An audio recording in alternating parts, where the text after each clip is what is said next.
สบายดีสวัสดีพ่อแม่พี่น้องยินดีต้อนรับเข้าสู่ช่องสาวบางหัวยยางซ่าแนวมื้อนี้สาวบางก็สิพาพ่อแม่พี่น้องมากินตำซั่วข้าวปุ้นใส่หมักถั่วเนาะพ่อแม่พี่น้องมีหมักสะตอใส่พร้อมเนาะพ่อแม่พี่น้องนี่มื้อนี้เปลี่ยนมุมเนาะพ่อแม่พี่น้องขึ้นมากินดาดฟ้ามื้อนี้มาคนเดียวคือเก่าเนาะพ่อแม่พี่น้องมากินให้สู่พ่อแม่พี่น้องและ FC ทุกผู้ทุกคนกินนำกันเนาะพ่อแม่พี่น้องตำข้าวปุ้นใส่หมักถั่วนี่มีหมากอันนี้พร้อมเนาะพ่อแม่พี่น้องหมากแลดิส มาพ่อแม่พี่น้องมาลงมือกินนำกันเลยบ่เว้าหลายอย่าห่างเว้าหลายหิวอืมหมักจอพร้อมมีผักหลายอย่างพ่อแม่พี่น้องมาอืม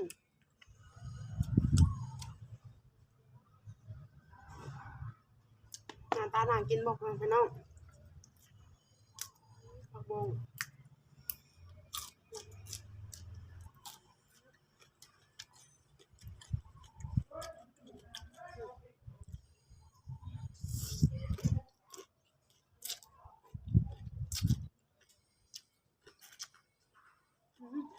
ครับ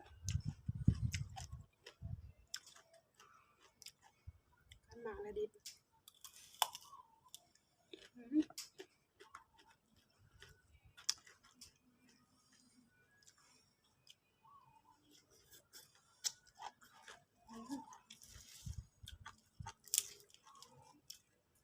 ประกาศ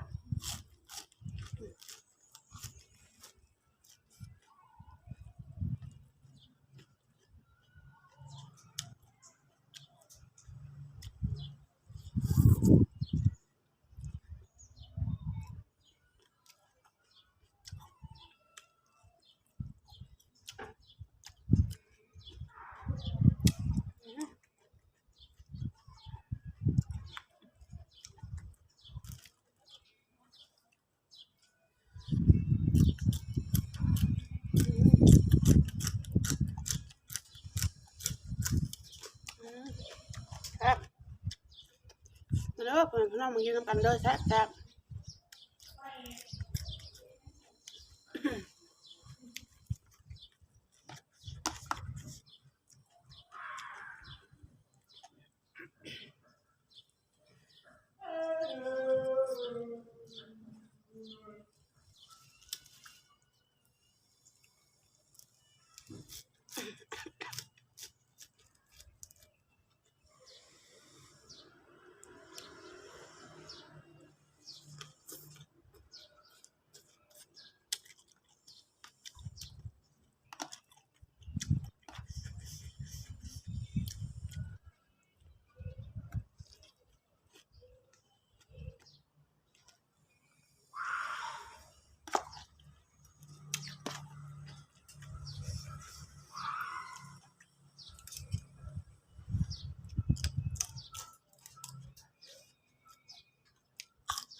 เป็นหน่วยรถ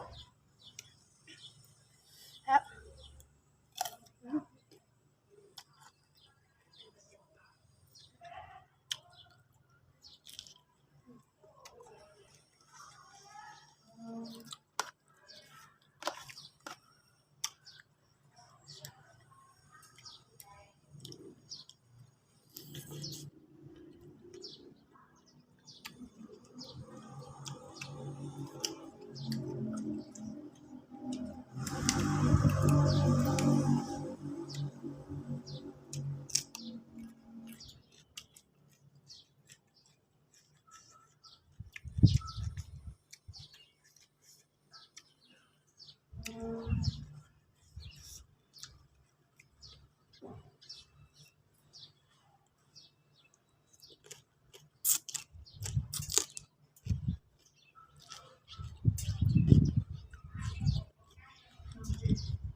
เพชรพ่อแม่พี่น้อง